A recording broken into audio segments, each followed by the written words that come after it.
All right, New York Jet fans, training camp is underway, and tonight we're going to break it all down. I will be joined by Dylan Tereman. So let's get fired up.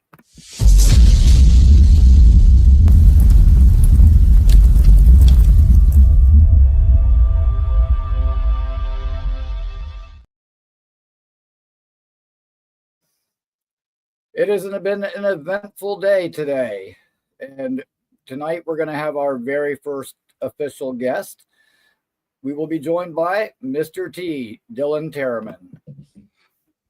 Rickie, how are you? I appreciate you having me and hearing first guest. That's awesome. I'm honored. You've been crushing it, man. I'm excited to watch you grow your channel too. So this is a kind of a new experience for both of us, right? I just started mine. You just started yours, but it's cool to watch us grow, right? Even in the slow periods. Yeah, it is. And, in hindsight, I probably should have maybe started at the timing wasn't necessarily perfect. The slow news period, it's hard to build the following when not as many people are tuning in.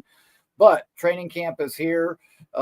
Everybody is flowing back in, and the viewership is just going up. And so good things. And yeah, man, you're crushing it as well, man. Awesome.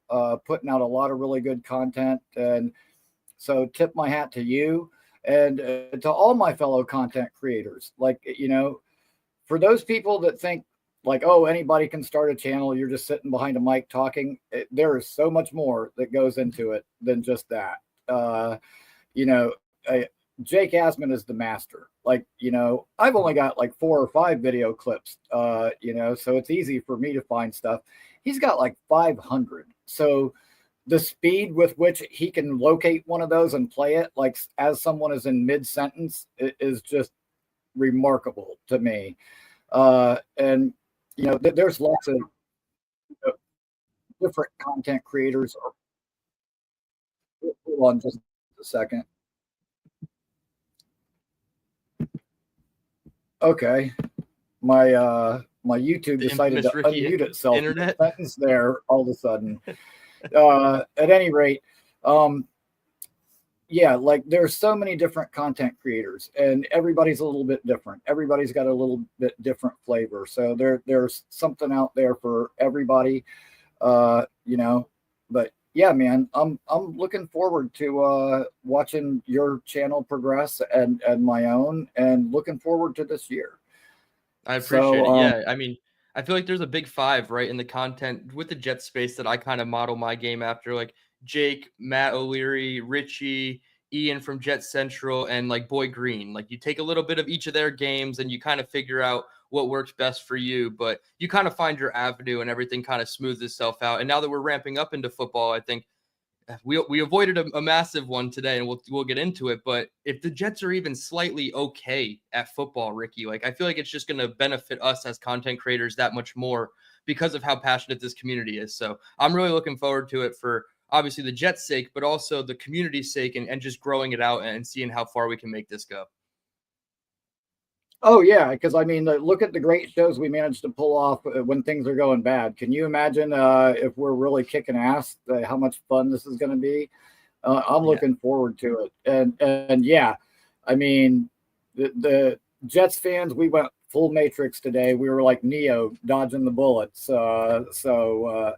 Thank goodness. But you know what? It's weird. Like this same thing happened last year. Like Roger stubbed his toe, and people freaked out, and it turned out to not be any big deal. So hopefully this is that, and it's just a non-story a week from now. It has been a busy week. We lost Ozzy this week, which I'm a huge Ozzy fan. Was actually looking for my Ozzy shirt to wear tonight, but couldn't find it. But I got this picture I wanted to share. My wife got me this a couple of years ago for my birthday. It's a Oh yeah.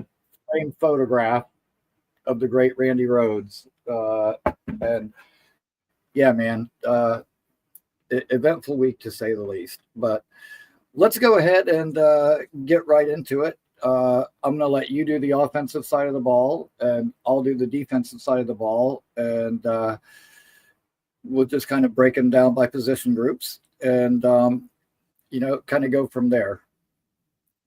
Yeah, so I mean, I guess we'll obviously start at the top. Quarterback. That's the one in the news today. So obviously, Justin Fields, we avoid the major injury. We all sitting at home or at work, wherever we're listening to Jake or scrolling through Twitter, and we just see Justin Fields on the ground, carted off. And like you said, we kind of remember this with Rodgers when he was stepped on last summer too.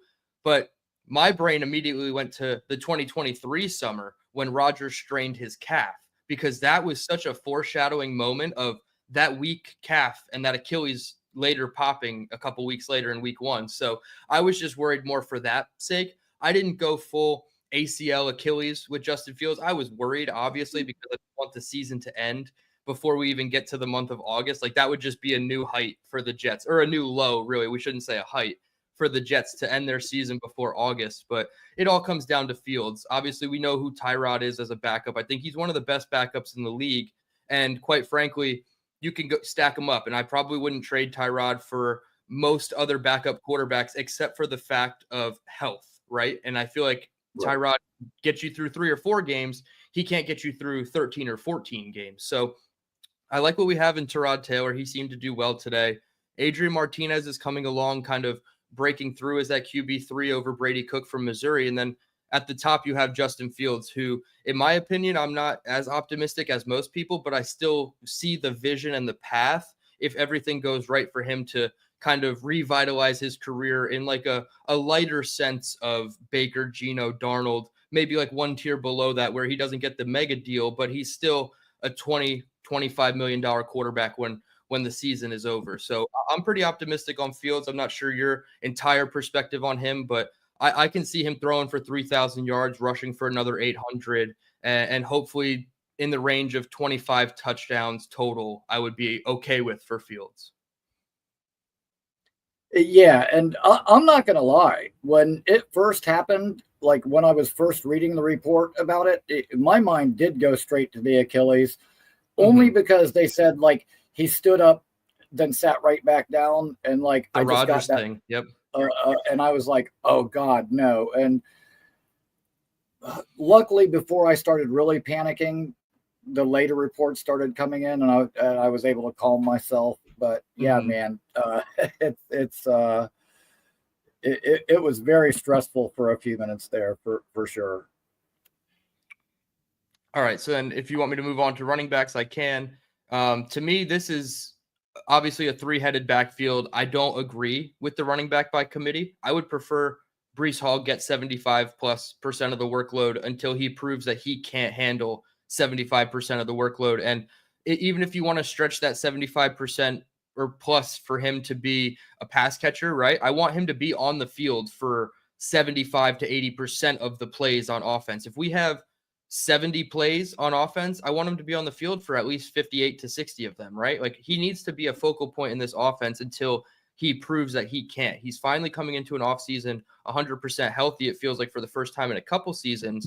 And obviously we saw what happened when he wasn't playing 100% healthy last year. He was kind of pressing a little bit. He was shooting for that home run ball. He wasn't quite using patience and vision to get through the gaps. He was just trying to hit it and go. So we'll see what happens. I'm more of the mindset that I want Breece to be the bell cow, but I can't discredit what Braylon Allen and Isaiah Davis are in terms of pass protectors and pass catchers. I think they're pretty solid to above average at both of those things. And there's not many, deep running back rooms. It's kind of just the guy at the top and then a big drop off to your second and third guy in most cases, right? Like, I think about the Lions as the only real 1-2 punch that's sustainable for multiple seasons. And the Jets could emulate that, right? With Braylon Allen and Breece Hall.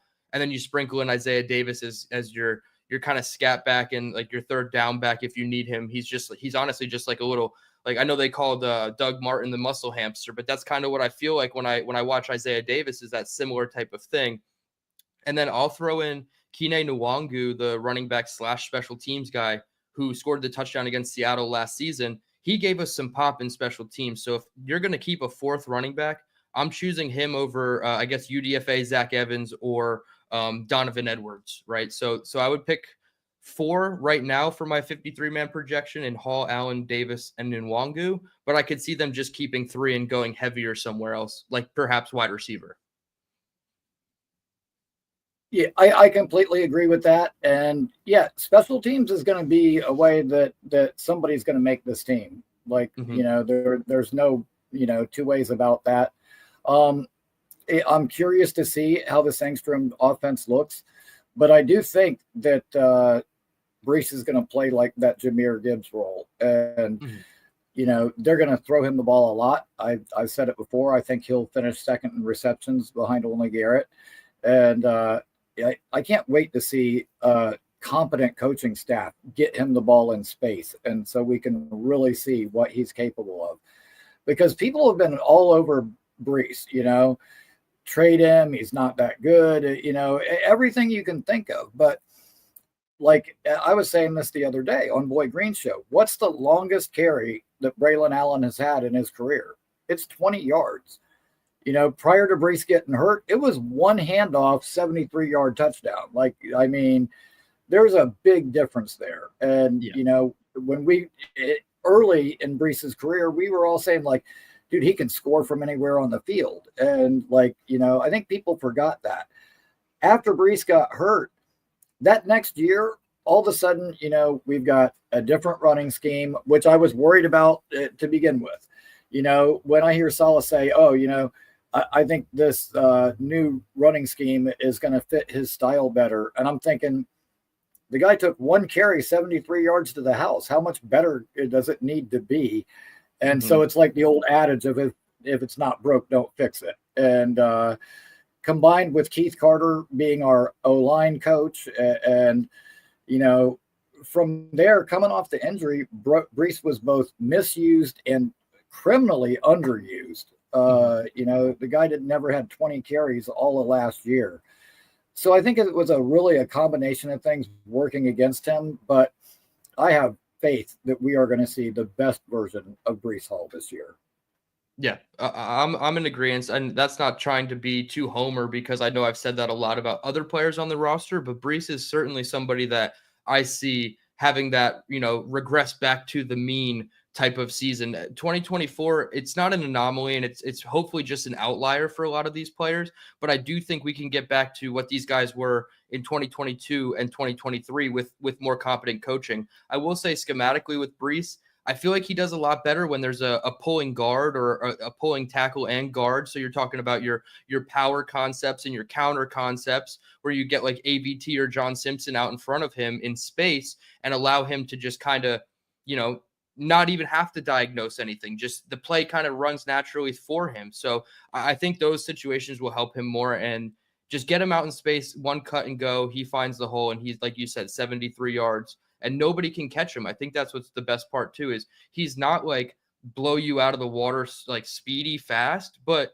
no safeties catch him ever. They either take a bad angle because he forces them to, or they just can't keep up with him. So I think Brees, if 100% healthy, could definitely be like almost like an X factor for this offense. Getting Yeah, into absolutely.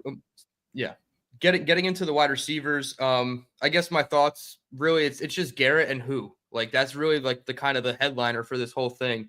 If I was just going to use like one sentence, it's like Garrett then who because I'm okay with Josh Reynolds as my 3. I don't love him as a 2 and like I really have to see a lot more from him if he is going to be the 2.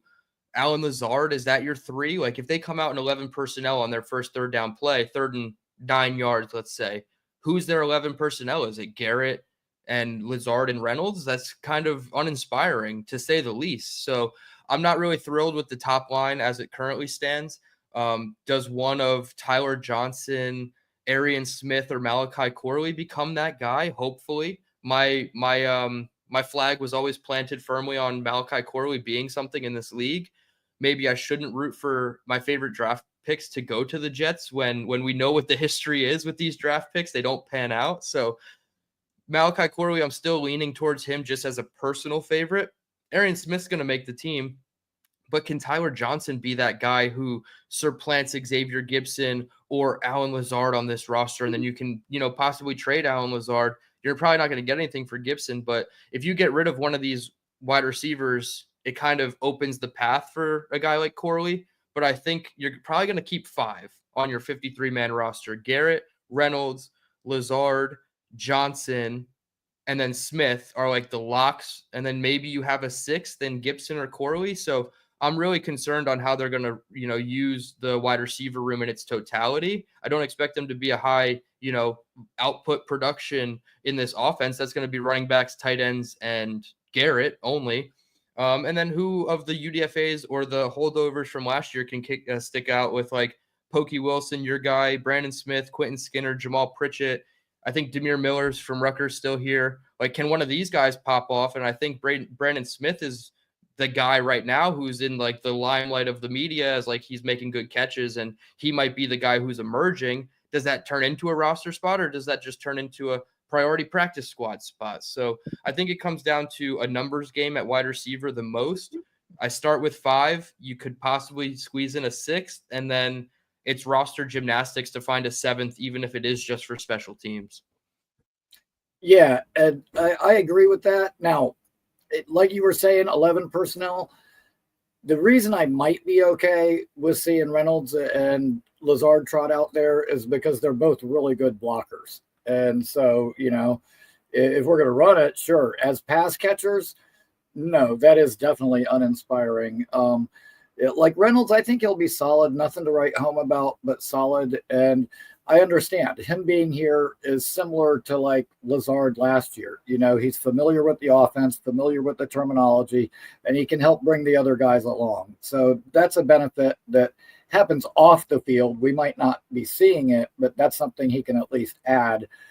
But beyond them, like I think we've seen what there is to see from Xavier Gibson. I mean, hopefully he proves me wrong. But, I don't know if his ceiling is much higher than what we've gotten. And, Pokey Wilson, my guy, still hanging around. Hopefully he can make the team. Again, that would be special teams if he can make the team. I would be happy to see if he could take Gibson's return job. But I actually sent somebody a video of him last night. He played in the CFL. He had a game for the Winnipeg Blue Bombers last year. 13 catches, 201 yards, and a touchdown. And it seemed like every pass play they were throwing it to him. And I know that's a big difference from CFL to NFL, but kid has some potential, and he's a good kid. Can't help root for him. Yeah, I wouldn't be surprised if they stacked like 2 or 3. What's up, Nick? I wouldn't be surprised if they stacked like 2 or 3 of these guys on the practice squad, and then they tried to use them, how they get the roster elevations on game day. I wonder if they could, pick up a guy like a Brandon Smith for one game here, or your guy Pokey for another game here, or even Jamal Pritchett for a game or two as like a return, just to get the juices flowing on special teams if it's not going well. So wide receiver is definitely an interesting position. I always come back to the number of just keeping 5 on the roster, and then pretty much everybody gets screwed over. Gibson, Corley, all the UDFAs, Irv Charles, like they're not going to make it based on how I think the offense is going to be constructed with your running backs and tight ends. But speaking of tight ends, I mean, I didn't talk about him with the running back, so I'll group him in this category. Andrew Beck as a fullback, I think he's closer to a tight end than a running back, so that's fine. We'll put him in here. He's also your H-back type guy. You have Mason Taylor, who's headlining the group as a rookie, who, I mean, I am, like, again, I'm optimistic, but it's a rookie tight end, and they take a while to sometimes, form on in the NFL, except for Brock Bowers, obviously. But, I mean, that's a different circumstance. And so Mason Taylor, I'm okay with. Maybe not as your top guy. Maybe I wanted a veteran addition in free agency that could have supplemented that, right? And then you have Ruckert and Smart, who are just kind of your unknown backups. And I know there's a lot of hype around Smart being your kind of like power slot or your F tight end, your move tight end. And he only had 16 catches for the Chargers last year. And despite Harbaugh talking really good about him during the season and after the season, they didn't choose to retain him. And the Jets got him on a small 1-year deal. So I just don't have a ton of expectation for the room, but I am willing to be, pleasantly surprised if Ruckert has 260 career yards. Like, can he get that in this season alone? That would be like fantastic. I'd be over the moon that we may or may not have landed on if that happens with Jeremy Ruckert. But Mason Taylor, I mean, if he gets you 400 yards, 4 touchdowns, I think that's a good base starting line for him as like your third or fourth pass catcher in the unit. And then honestly, I'm sorry, Zach Kuntz fans out there, if there are any, I don't see it. The RAS score thing was cool. It was fun to, predict Joe Douglas's 10 RAS score captains that he's going to pick every single year, but Kuntz isn't going to make it, and Neil Johnson's just not going to make it. So if I had to pick 4, it'd be Taylor, Ruckert, Smart, and Beck. So that leads you to 13 total skill position players, 10 offensive linemen, and 2 quarterbacks get you to 25, which 25, 25, and 3 gets you to 53-man roster. So that's kind of how I break it down right now at this point. Yeah, I agree with all of that. I mean, Kuntz, I'm not even going to talk about him because I think his time here is over. I'm hoping that Stone Smart can surprise all of us the same as you.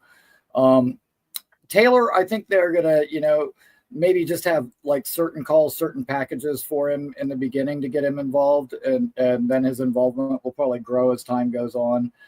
And, but Beck he's an interesting one. Like, I think he's one of the most under the radar guys, but I see him making this team, and it'll be curious, man, to see exactly how this offense runs. Like, I can't wait until the pads get on and we get a little bit more. Like right now, that's the other thing is us being like out of market guys. Like, it sucks not being able to go to training camp myself, and having to wait for the information to kind of slowly filter out to us so we can work on stuff like this. But, as time goes on, I think we'll get a better idea of how this whole thing is going to look. And I'm excited for the Tanner Engstrom offense. I think it's going to be creative, and I think it's going to utilize our guys in a way that we haven't seen before. And I'm interested to see how they implement it if Justin has to miss, say, 2 or 3 weeks of time with the toe injury. I know he's listed as day-to-day, but do they kind of tweak things to be more Tyrod Taylor-centric in this Engstrand offense if Fields is going to be limited for the next 2 or 3 weeks? So I think that's going to be the interesting part. But having a guy who isn't afraid to use his legs and has the arm strength that Fields has, it's just a matter of seeing it a half second faster, having the confidence to rip the throw. And I really feel like that's what this offense is going to bring out of him. I have a book from the 2023 Detroit Lions. It's called Game Planning with the Detroit Lions. It's written by Bobby Peters. He's great. He has a ton of great books in his catalog of different offenses. So I'm trying to pick up little things that the Lions did in 2022 and 2023 with Engstrand and Ben Johnson. And I'm just looking at the plays and I'm like, this could be run by our offense with, just insert our names here, and this could work. Obviously, I don't think Mason Taylor is quite Sam Laporta, but Garrett Wilson is probably better than Amon-Ra St. Brown. We literally have Josh Reynolds. We have the potential of the running backs. And then if Mason Taylor can be, a B- version of Sam Laporta, I think everybody would take that in this offense. So I'm really excited to watch Engstrand's offense. But the next position group is really where it all comes down to, right? Yep. So offensive line. Obviously, this is the bread and butter of our offense. It's going to be the bread and butter of this entire season. Keeping Justin Fields upright is going to be paramount. Even though he is able to get out of the pocket, you want to keep him in the pocket as long as possible first. Olu, I'm really excited for him. Only 6 or 7 game sample size last year, but he played 3 different positions across the O-line. So he shows you that he has that can-do effort attitude, which like most rookies, I mean, we saw it with Malachi Corley. He came in and it felt like he wanted his role to be his role. And when it wasn't his role, things kind of went south with his maturity aspect. And I feel like it's the complete opposite with Olu. He just comes in and he's ready to crush any, challenge that the coaching staff gives him. So really intrigued to see how he does in his second year. Big test coming up against TJ Watt and Highsmith in the first week. John Simpson, sneaky midseason extension candidate guy. So interesting to watch him. I know a lot of people want him to be extended over AVT. I would probably pick AVT, but I understand why people like Simpson as well. Joe Tippmann, come on, I don't think this is a center competition. They could talk about it and they can fluff it up to be an open competition publicly so that you're kind of lighting the fire under Tippmann's ass just to get him to go. And maybe he has less mistakes because he's more dialed into focusing on his job. You could also get into his head a little bit more, and then he has some, yips with his snaps, which we've seen before in his career. So we'll see just exactly how that plays out. I would project Tippmann is going to win that, but Myers certainly your top interior backup. Hopefully he can pan out as a guard. He hasn't played it since 2017 at Ohio State. So there's a long gap for him not playing guard at a high level of football. Elijah Vera Tucker, who I mentioned, I'm really excited to see him hopefully get his extension. Is it going to come in the $20 to $21 million range? I'm not sure. After Trey Smith just got extended, I would certainly assume AVT and John Simpson both want close to, if not exceeding, $20 million a year. What's up, Johnny Boy? Appreciate you tuning in.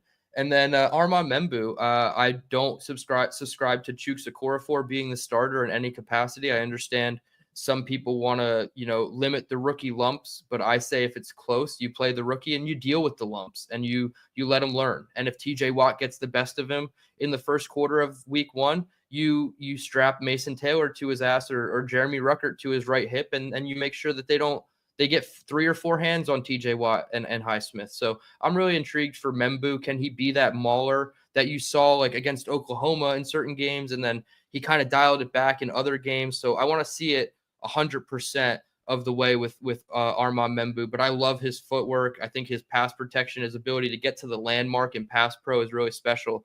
So I'm excited for him. I guess the backups, whatever, Max Mitchell, Carter Warren, I would lean Carter Warren. I honestly don't even think Max Mitchell makes this team. And then Xavier Newman is probably your 8th best guy right now. So I would hope that there's probably an addition or 2 coming down the pike, maybe on cut down day, where they can steal somebody maybe from Detroit's team that was depth last year that Steve Hyden's familiar with. But I think they have a strong 6 to 7 guys on their offensive line. So hopefully the injury bug doesn't hit them too hard, and the starters can play as much as they can together. Yeah, I agree with all your sentiments there. The one thing that I will say is Okorafor and Reynolds as backups compared to what we had last season, it makes me feel a lot better going into the year. For sure. Because I said that, there's all kinds of teams that dealt with offensive line injuries. Maybe not, as many as we did, but other teams managed to navigate that. Why didn't we? And I always said, Sala and Joe Douglas, they brought in good quality character guys, nice guys. Well, sometimes you don't want your offensive linemen to be nice guys. You want them to be nasty. And we just had the wrong guys here for that. Mm-hmm. So the fact that we got, 2 backups now in Okorafor and Myers that both have starting experience makes me sleep a lot better at night.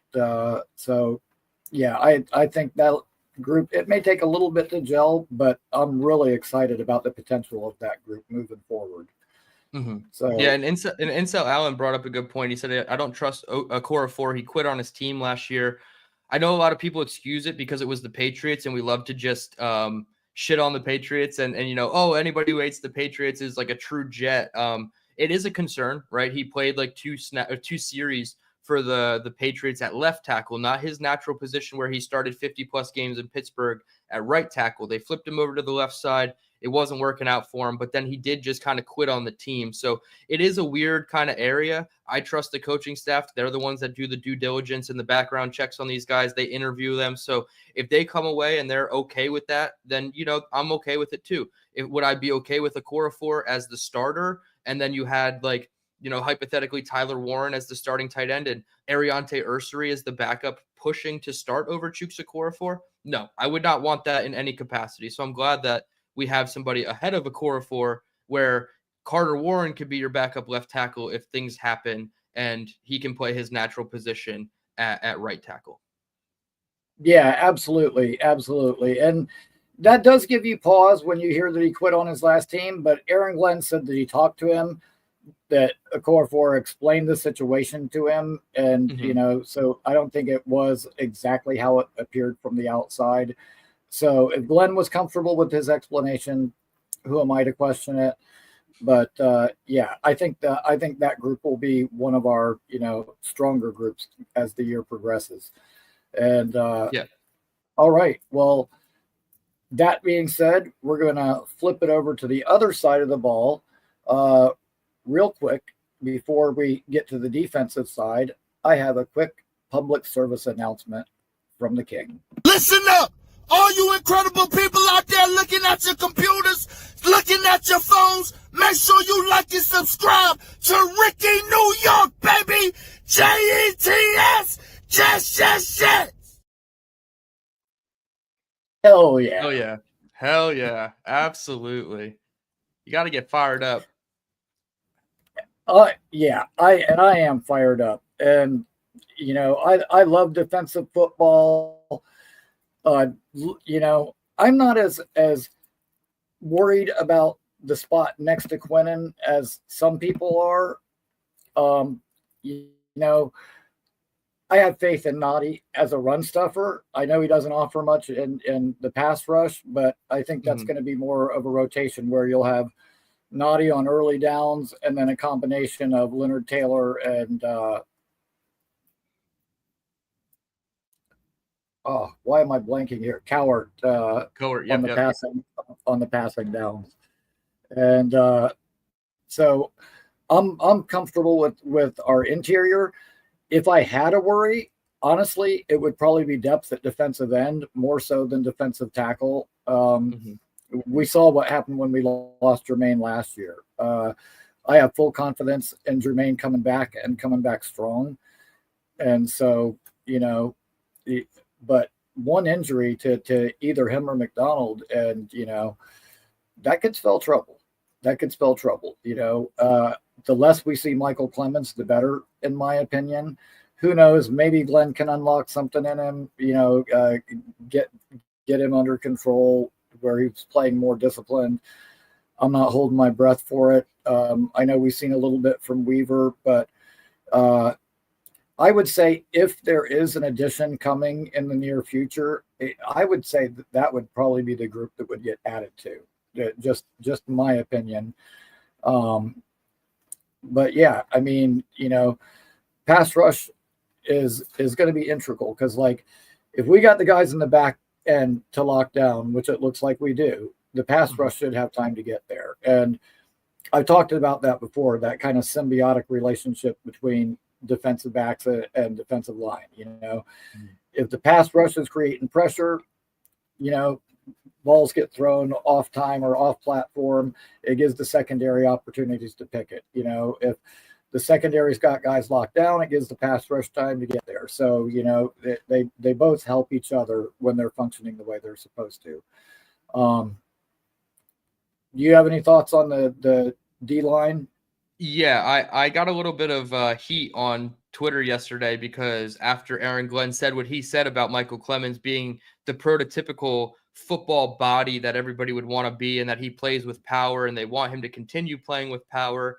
They know that he has things that he is good at, but they understand where his shortcomings and what he needs to work on.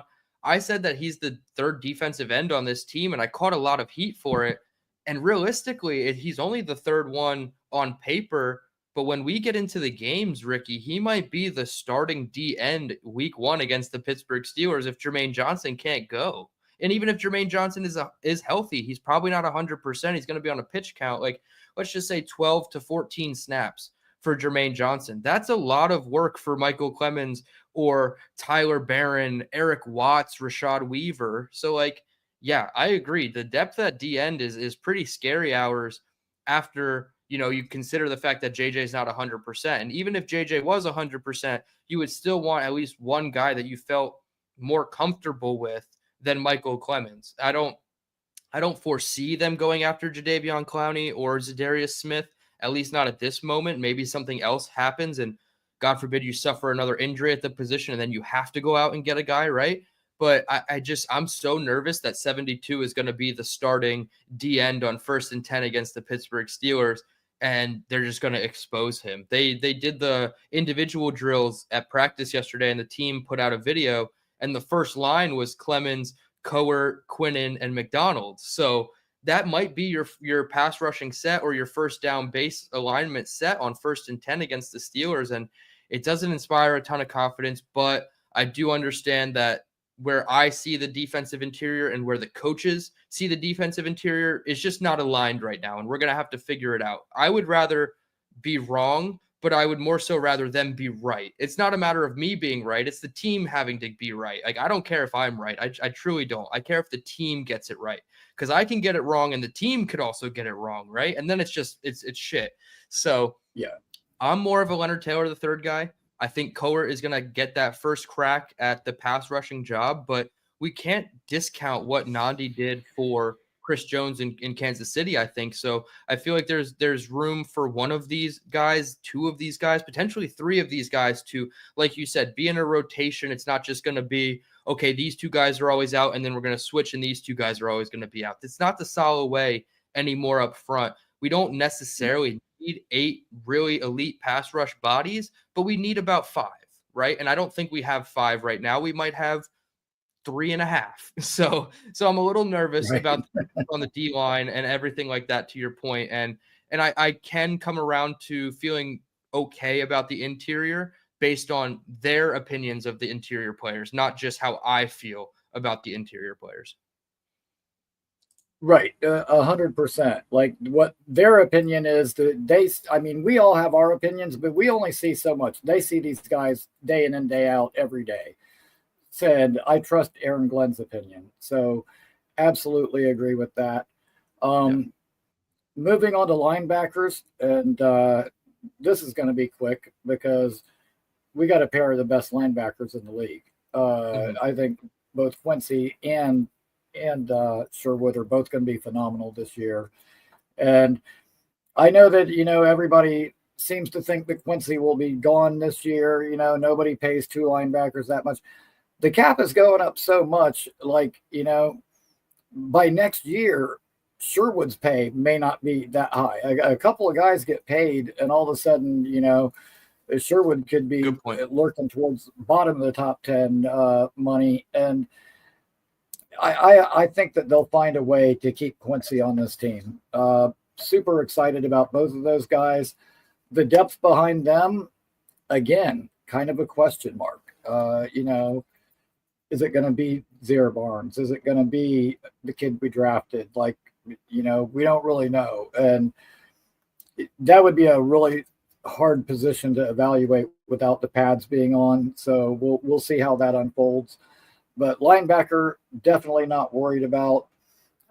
Defensive backs, to echo Jake Asman earlier today, excited to hear the word safety blitz. That's awesome. I actually think Cisco's going to be an absolute baller for us. And I think that he's going to lead the team in interceptions with probably 6. I think he's going to get back to those old ball hawking ways that he had in Syracuse and when he first came into the league. And so I'm real happy with him. I'm curious to see how they use Tony Adams. They tendered him.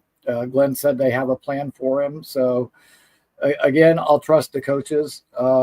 And I think that, a lot of times when we go to that look with 5 DBs, I think we're going to see Malachi Moore get mixed in. I think we're going to see AZ Thomas get mixed in. I also think, even though we heard some encouraging things about Stevens today, I still tend to think that probably by week 5 or 6, AZ Thomas is going to end up taking his job, which to begin with, AZ Thomas is going to slot right into that, old Brandon Eccles role, which Brandon Eccles played a lot of snaps for us. So AZ Thomas is, even if he's not a starter, he's going to get a lot of playing time right off the bat. Super excited about that player. And Sauce bulked up. The true test is going to be, how's he looking man coverage, as opposed to zone, is that extra weight going to help him? I want to see him really get physical and jam guys up at the line and throw the timing off of routes. And if he can do that, man, God, the sky is the limit for him. I mean, he's so talented to begin with already. If he can acclimate quickly to this new system, I think he can have an unbelievable year. So super excited about all those guys in the secondary. I don't even think I'm going to move on to special teams because we just haven't even seen enough to be able to speculate on that Right. at the moment. We have no idea, which are the different guys that they're using for returners, gunners, and we haven't really seen, a lot of kicking at this point either. It does give me pause, considering we might go into the season with, no experience at kicker or punter. That makes me a little bit nervous, but you know what? Everybody in the NFL had no experience their first game, so Yep. I'm not going to say that's an indictment against these guys, but I'm not going to comment on something that I haven't seen because we just don't know. Before I give my opinion on linebackers and the secondary, would you be okay with the Jets entertaining a reunion with Nick Folk, who seems to be looking for a job right now? One of our better kickers in the last 10 years, him and Jason Myers. I would not be necessarily opposed to it, dude. Like I was upset when they let Jason Myers go. Yes, me too. He was actually really good for us, and I was sad to see him go. I'm like, man, I understand that he wanted a lot of money for a kicker, but it's a kicker. I mean, Yes. the highest paid kickers in the league get paid squat compared to other positions. So I don't know. I wish we could have found a way I to would keep say him. no right now myself about Nick Folk, but also you look at the names that we have and you hear what they did today in practice, and one went 2 for 6, the other went 4 for 6, and they missed all of theirs from like outside of like 45 or 50 yards. It's definitely not the most inspiring news to get, and it's day No, 2 of camp, so we can't really hang our hat on that. But I would probably say right now that I don't truly believe that the roster, the kicker for this year's roster, is on the team right now. I think it's somebody who's going to be picked up later on in August. Maybe a team has a solid backup who emerges like we had with Austin Siebert last year. We chose the wrong one and we kept Greg Z. Siebert went to, I think, the Commanders and had a really good season. So if a team has a situation like that and we're able to kind of scoop up that second guy, I think that's probably going to be the guy that we enter the season with. But as far as linebackers and the secondary are concerned, this is kind of where the Jets close the gap in the division, in my opinion, right? The linebackers are, I don't want to say they're the best linebackers in the division. I still think Matt Milano and Terrell Bernard are just a better duo. They've been at it for a little bit longer than Q and Wood have. I would take the upside of Quincy and Sherwood being the younger players. Obviously, Matt Milano is on the tail end of his season, and he's coming off some pretty big injuries. Oh, shout out to the GOAT, Jake. Appreciate you hopping in. So I do like the absolutely. prospects of Quincy and Jamian this year, and I would love to find a way to keep them together for at least 2 more seasons, right? To get them through the bridge of the quarterback and keep the core of your roster in place around the quarterback position so that you can finally go get the quarterback and hit the ground running. So I do love the prospects of Q and Wood. The back end, you said Cisco leads the team in interceptions. I am going to say that Michael Carter leads the team in interceptions, but I think Cisco leads the safeties with interceptions. I'm not a huge fan of Tony Adams. I hope Malachi Moore pushes him to get starting spot sooner rather than later. From Tony Adams, it confuses me how he's still on this team, to be honest. But it allows you the additions of AZ Thomas and Malachi Moore. They give you, what is this, like 6.5, if you count Tony Adams, viable pieces on your defensive secondary where you can go big nickel with 3 safeties and you can have Cisco and Malachi Moore play your your split field safeties, and then you have Tony Adams kind of playing man-to-man against a tight end down in the box, or you can go, dime package with 4 cornerbacks, and you have Michael Carter II and Sauce in the slot, which he talked about, and then you have AZ and Brandon Stevens on the boundary still. So now you have 3 really lengthy press man corners on the field at one time, and one of the best slot corners in Michael Carter II. So I'm really excited to see all the wrinkles that come out of the back 7, I should call it, right? The linebackers and the secondary, because this second level is going to blitz, Rickie. Like, let's be honest. Quincy's going to blitz. Jamian's going to blitz. Michael Carter's going to blitz. Cisco, we know, is going to blitz. Adams is going to blitz. I feel like Adams might be the thing he does best, maybe. Who knows? I can't figure it out yet with Tony Adams. Like, what is it that he does well? Maybe it's blitzing.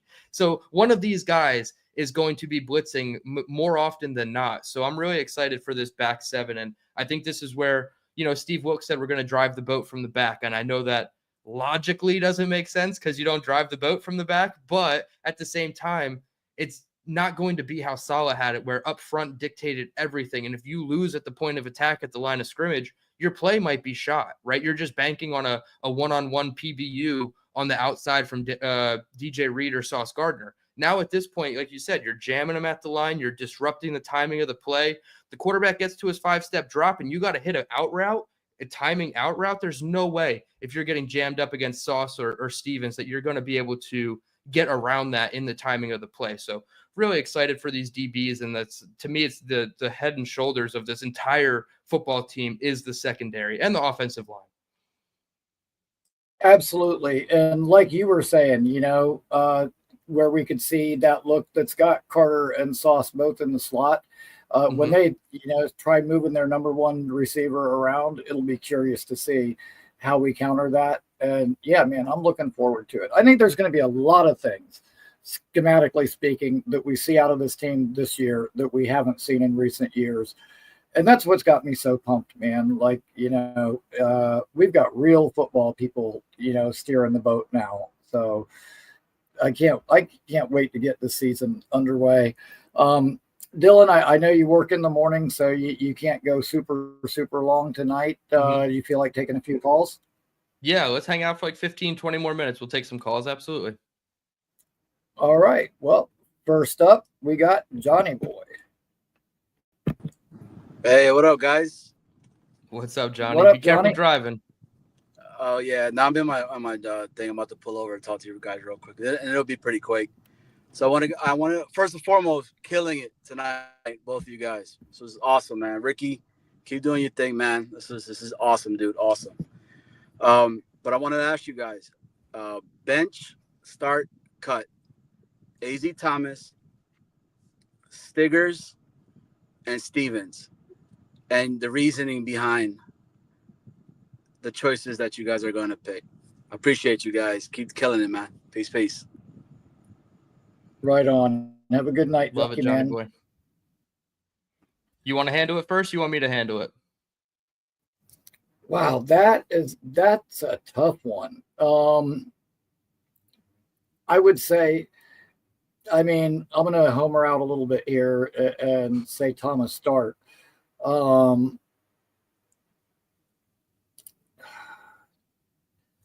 I guess I would have money coming into play if we were going to have to look at it that way, which it's a business, so you have to.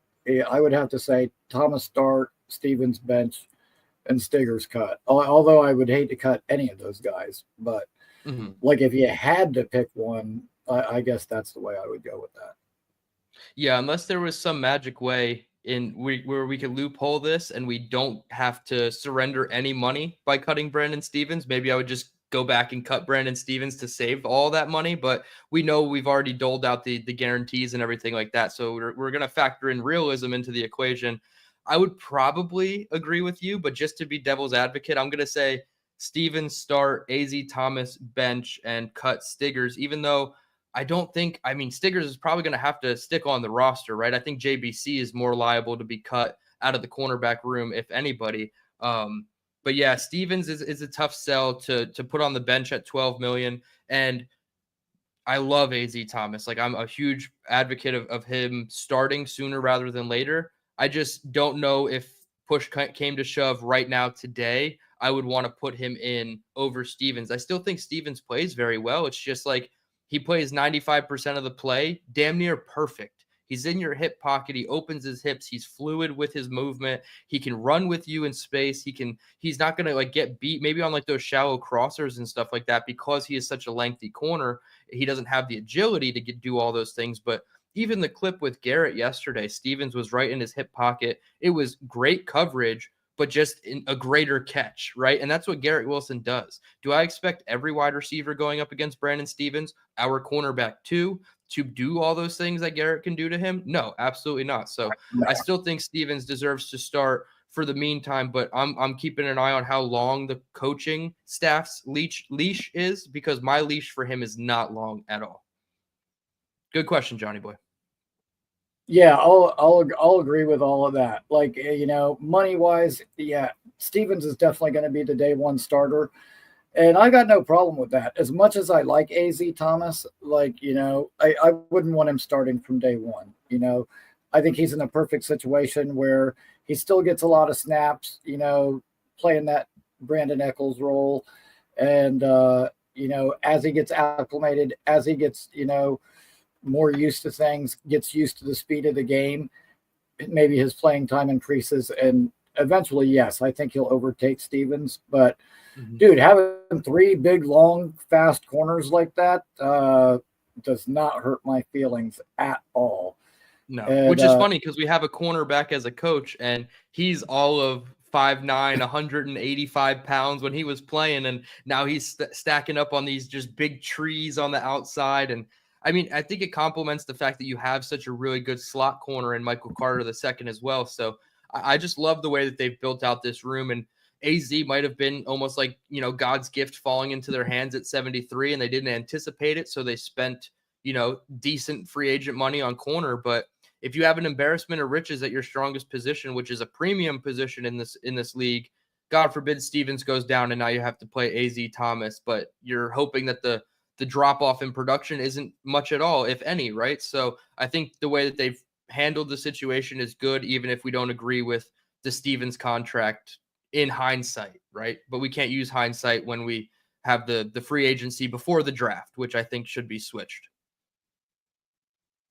Well, yeah, I mean, like you said, that's definitely a premium position. And I mean, beyond quarterback, there's like 3 positions that are hard to find, like the super elite guys.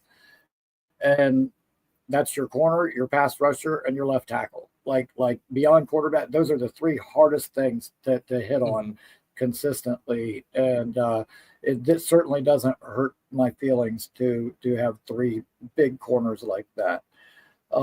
Johnny, I see you called back in. Give me just 1 minute. I'll get back to you. But coming up right now, we got Papa Jet. Papa. Hey, guys, you got me? How you doing, Sir. man? Yeah, Hey, gotcha. Hey, 2 of my favorites.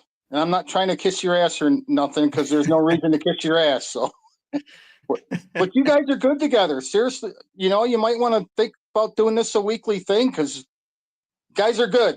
But anyways, my question is, do you think Breece has the talent, because we're talking about our wide receivers and being a little light there.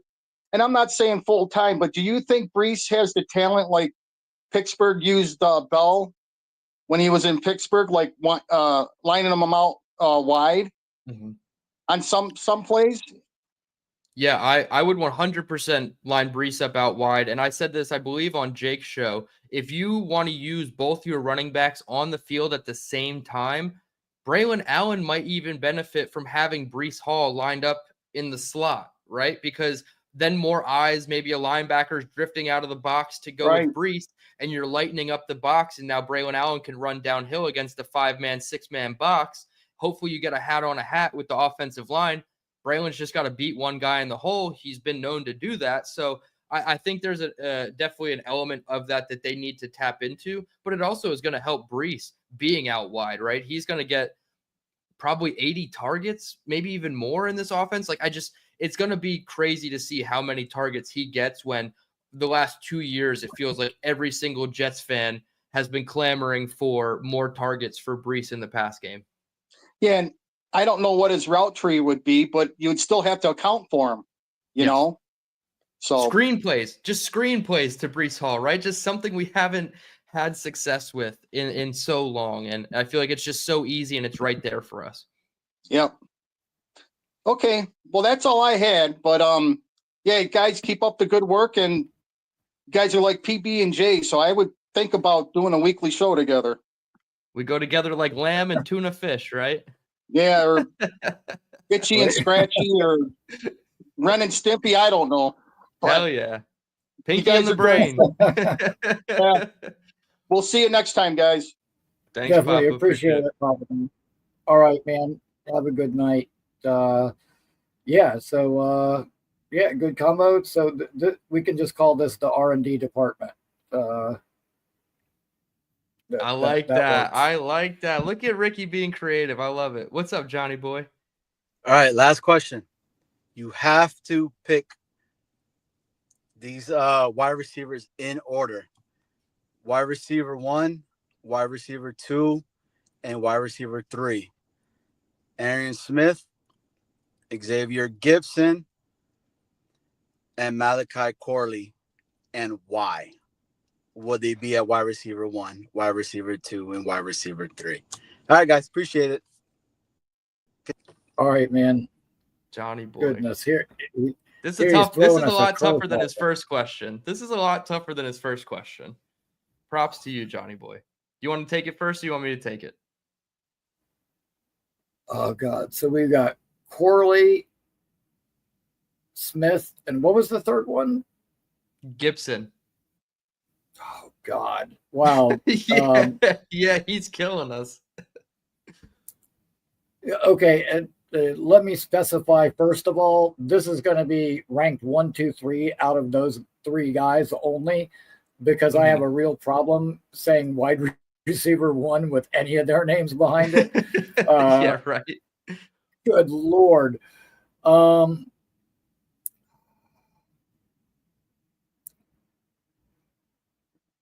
Wow, that really is a tough one. I would like to say that I could give Gibson the nod because it just, prior playing experience, but he's done so little with his opportunities. You know what? I'm gonna go Arian Smith, Gibson, Corley, and okay.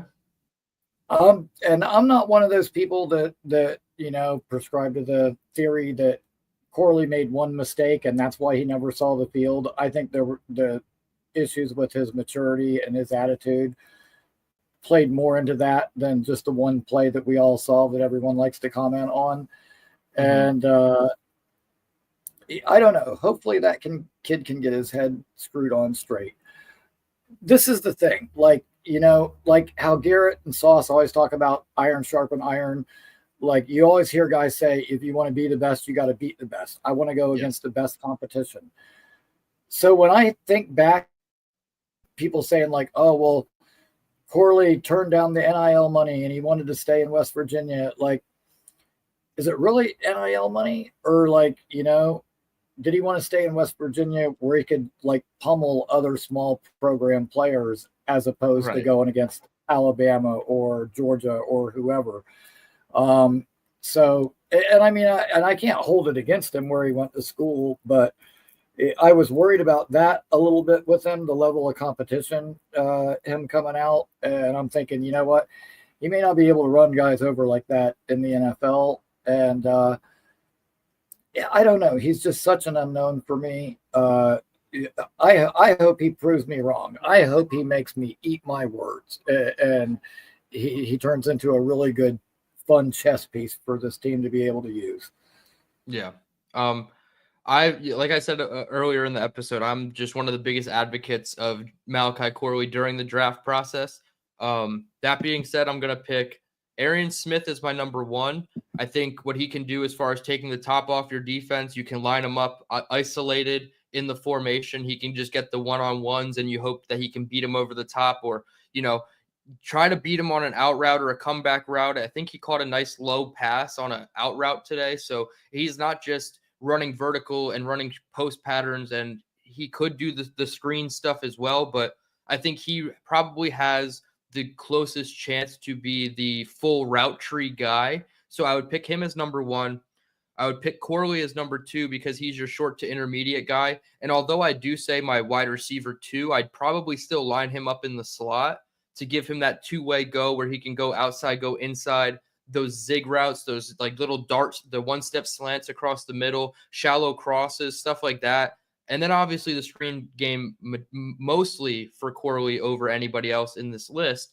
And then Gibson, I guess I would just put him at wide receiver 3. I would throw him out on the boundary and make him the third progression in the pass concept nearly every time. And I would never throw him a go ball on third down like Aaron Rodgers did. And he's got no contested catch ability. So it's like you have to just use him across the middle and hope that he can beat his man and get a little bit of separation. It's unfortunate that he's just kind of regressed every year since coming into the league, and he had his shining moment. And then I don't even think it got to his head. I don't think he was ever supposed to be the player that, we expected him to be after that moment. And it just hasn't really come to fruition for him. So I would go Smith 1, Corley 2, but in the slot, and then Gibson on the far boundary. And if we can get him a little further to almost off the field, I'd be cool. I can agree with that. I can definitely agree with that. Like, I don't know. I really feel like his time with this team is coming to an end. Like, you only get so many shots. And Curtis Martin used to always say, like, you never want to come off the field because you don't know who's coming on. Like, it could be the guy that takes your job. And so, I don't know, man. It's time to either step up and prove yourself or, time for us to turn the page and move on. Luckily, from the questions perspective with Johnny Boy's question, these are wide receivers 4, 5, and 6 most likely, right? Because we have Garrett, Reynolds, and Lazard. So at least we're not living in the world where a couple years ago this might have actually been our 11 personnel, right? So we're a little bit away and removed from that era of Jets football, but it does get a little scary after Garrett. When Johnny called back in, I should have known that he was going to try to throw out one of those impossible scenarios at us. I'm sure he was no matter what. Yeah. Yeah, I'm sure he thought he was going to have us scrambling, but I think we fielded that one pretty well as Absolutely. Could be expected. That was a tough choice, man. Like, as uninspiring as some of the names are, there were other guys I certainly would have put in ahead of Gibson. But yeah, man, Tyler Johnson is an interesting kid. I'm curious to see what he's going to do. And man, that's the thing. There's the Tyler Johnsons and the Stone Smarts. There's some unknowns, and looking at what Aaron Glenn. If Aaron Glenn can do with this team as a whole, what he did with Detroit's defense last year and taking guys that weren't household names and plugging them in and playing them and still coming out with positive results, we'll be in good shape. And that's what I'm counting on. Obviously the players respond to him. Everybody seems very bought in and committed right now. So if he can get the best out of those guys and have some guys that maybe we aren't expecting that much from step up and really produce for us, this could be a really fun season.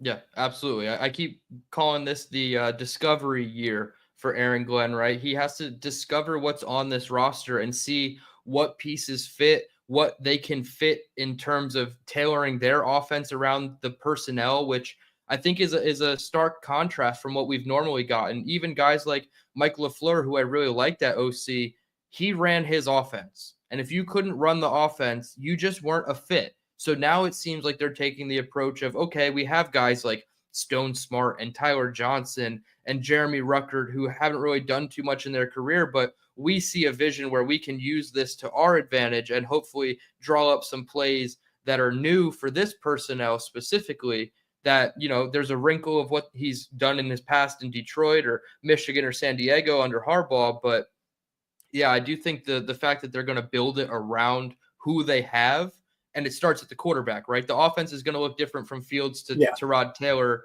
if Fields has to miss significant time. So that's kind of the timing of the injury with Fields is a little rough, but we're going to discover a whole lot about this Jets football team, specifically the offense. And let's just hope they tear up the carpet, right? I work in construction. Let's hope they tear up the carpet and there isn't mold or a crack in the foundation somewhere that they have to fix, right? Because then that would just create bigger problems. And we know quarterback is the roof and the studs of the house, but at the same time, we feel like we have somebody who can at least block the wind for a little bit, right, in Justin Fields. So we'll see what happens, but I'm really excited to discover everything about this team as the season grows. Yeah, me too. And it's kind of like, when a guy goes from one team to another as a free agent, like a guy could be a really good zone corner on one team and then go to a team that runs man and he doesn't look as good anymore. Like, we saw some flashes from Stone Smart in the limited time he had when he's with the Chargers. You know, but like Tyler Johnson, Stone Smart, I'm not going to judge too much either way on what they did at their previous stops, because Aaron Glenn says, like, we brought in guys who fit how we want to play ball, and how we want to play ball might not be, how these other teams were using these guys. So it all comes down to our system and what we're doing. And I'm just looking forward to the whole thing, man. Like, I keep saying that over and over, looking forward to it, but I really am. And in past years, I would say that I was hopeful, but like this year, I've got like more conviction, where I'm like, I really, really believe in the leadership of this team.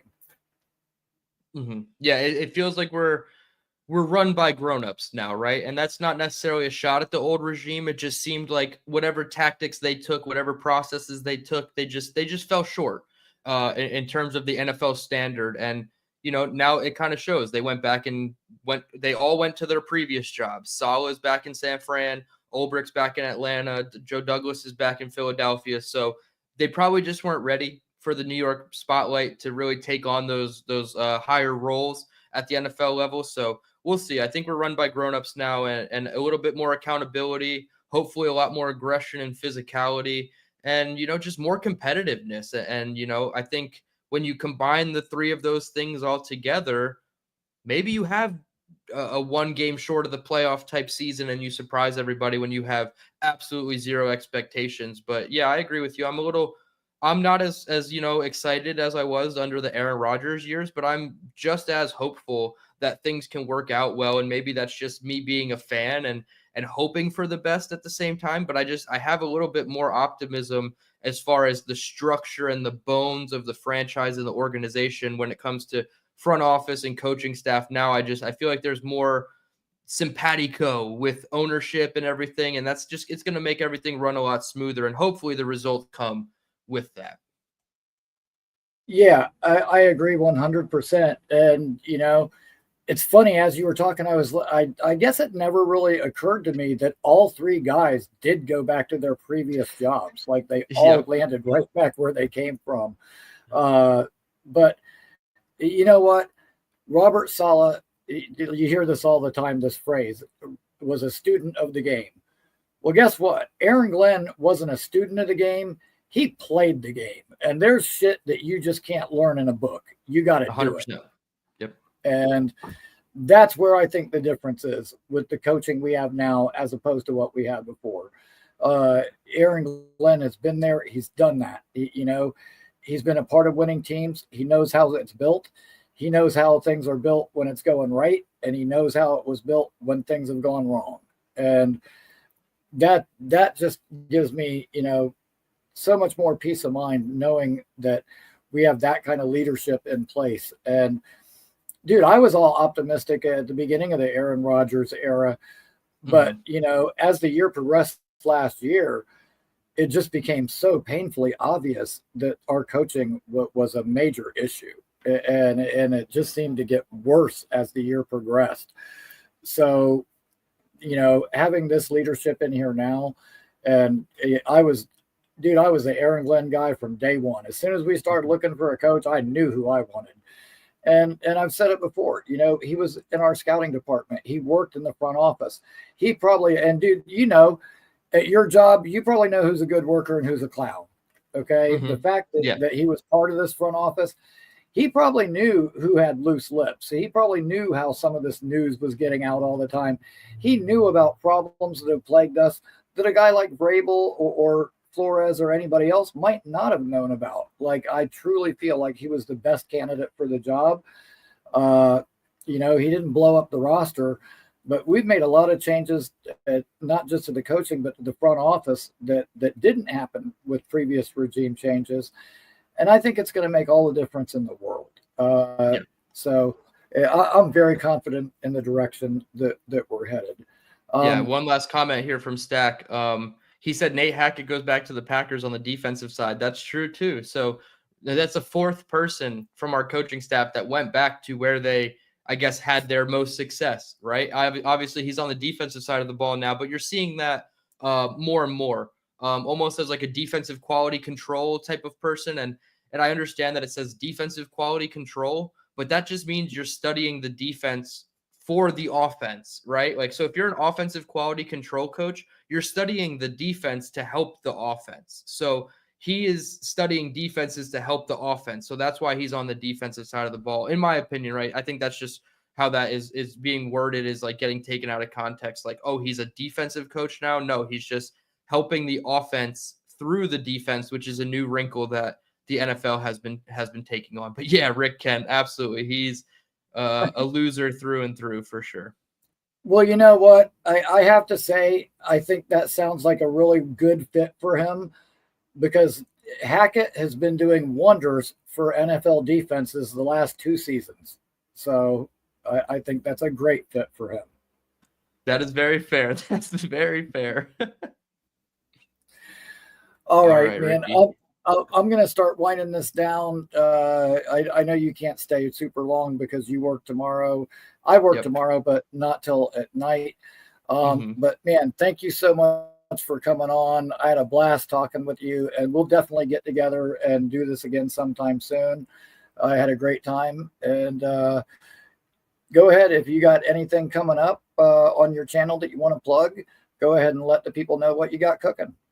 Yeah, absolutely. We might have to work on some branding with that R&D department that you had going on there. That was pretty cool. But yeah, this is a blast. I appreciate you having me on as your first official guest, right? And like you said, I hope we make it possibly a recurring thing. I think now that we both have channels, we're trying to figure out the schedule, right? In season is coming up. Like, how are we going to work on a week-to-week basis? Like, I can't even think about trying to find a day of the week to consistently go live. So right now it's just jumping live whenever I can. So I appreciate you having me on.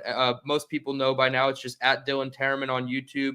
You can go follow me over there. I did a video today and I had a complete rookie mistake. StreamYard started me off muted and I didn't notice. For 9.5 minutes, I talked about camp today and I was just completely muted. But I kept the video up and I just kind of typed in the comments what I said. But that was up today. I did a show with Matt O'Leary last night. That was great. I had Antoine on Tuesday, which was great.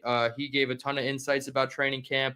And then I'm doing my summer ranking series with my individual live shows where I break down the Jets offense, then the Jets defense. Then I stack the offenses of the division and then the defenses in the division, which is all going to culminate in my top 60 roster rankings for the Jets. So my next solo live show is probably going to be going through players 60 to 41, and we're going to break it up 20 players at a time while we get to the real preseason, the action, right? Like I can, kind of fluff it up for the next 2 or 3 weeks, but then we actually have real content that we're going to get into. And that's when we're going to figure out when the live shows are coming, what the consistent daily schedule is going to be. But you can always find a daily or, twice a week, 3 times a week, I'm putting out a small short form video on my channel. So at Dylan Tereman on YouTube, we're on the road to 1,000. And I appreciate everybody who has already subscribed. And Rickie, I look forward to watching us both just continue to grow as this season gets underway.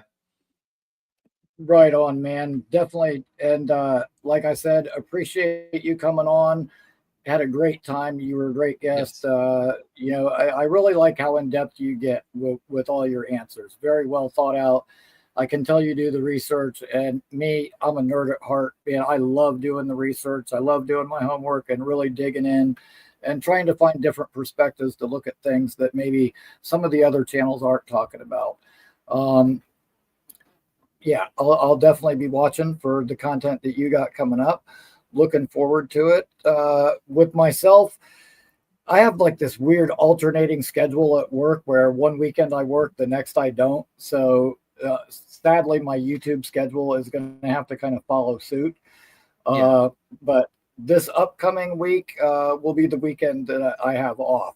So I'll be doing a show Tuesday and a show Saturday. Thank you everybody for joining. Had a great night. Hopefully we'll get some more callers flowing in next time and we can keep this thing rocking a little bit longer. But Dylan, as always, appreciate you. Appreciate everybody in the chat and everybody that tuned in. Everybody have a great night and go Jets.